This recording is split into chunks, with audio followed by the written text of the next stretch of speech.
నేను తప్పుగా మాట్లాడలేదు సార్, వాళ్ళు అడిగిన క్వశ్చన్స్కు ఆన్సర్ మాత్రమే చెప్పాను అని ఎన్టీఆర్ డై హ్యాడ్ ఫ్యాన్ అయినటువంటి కౌశిక్ వాళ్ళ అమ్మగారు సరస్వతి మాత్రం ఈరోజు మీడియాకి చెప్పడం జరిగింది. అయితే నిన్న మొన్నటి వరకు కూడా మనందరం కూడా ఏం మాట్లాడుకున్నామో, ఎన్టీఆర్ ఎప్పుడైతే మాట ఇచ్చాడో నేను ఖచ్చితంగా ఆ అబ్బాయికి ట్రీట్మెంట్ చేపిస్తాను, దానికి ఖర్చైన డబ్బులు కూడా నేను భరిస్తాను అనే విధంగా ఒక మాట ఇచ్చి వీడియో కాల్ చేసి వాళ్ళతో మాట్లాడిన తర్వాత అప్పటి నుంచి ఇప్పటి వరకు మళ్ళీ ఎలాంటి దాని గురించి రెస్పాన్స్ కానీ ఏది కూడా చూపించలేదు.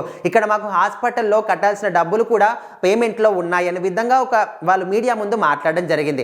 అయితే ఇదంతా కూడా ఎప్పటి నుంచి స్టార్ట్ అయింది, దేవరాజ్ సినిమా కంటే ముందు. సో దేవరాజ్ సినిమా వస్తున్న ముందు ఇక్కడ ఒక కౌశిక్ అనే అబ్బాయి తను మాత్రం ఎన్టీఆర్కి డై హార్డ్ ఫ్యాన్ అనమాట.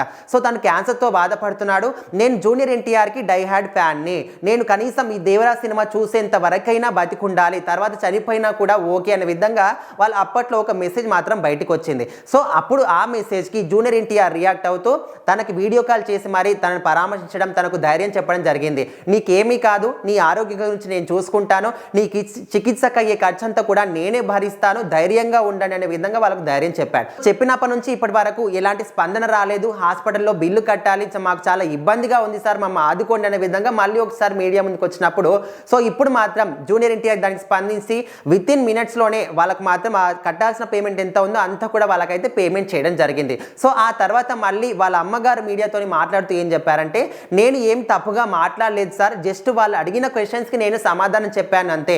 మీకు ఆ రోజు ఈ విధంగా చెప్పారు కదా, మరి మీకు కావాల్సిన డబ్బులు ఇచ్చారా, పేమెంట్ చేశారా, చికిత్సకు మొత్తమైన ఖర్చు వాళ్ళే భరించారని అడిగినప్పుడు నేను మాత్రం లేదండి ఈ విధంగా జరిగింది, ఇంకా ఇవ్వలేదన్న విధంగా చెప్పాను. కానీ ఏ మాత్రం కూడా నేను తప్పు మాట్లాడలేదు.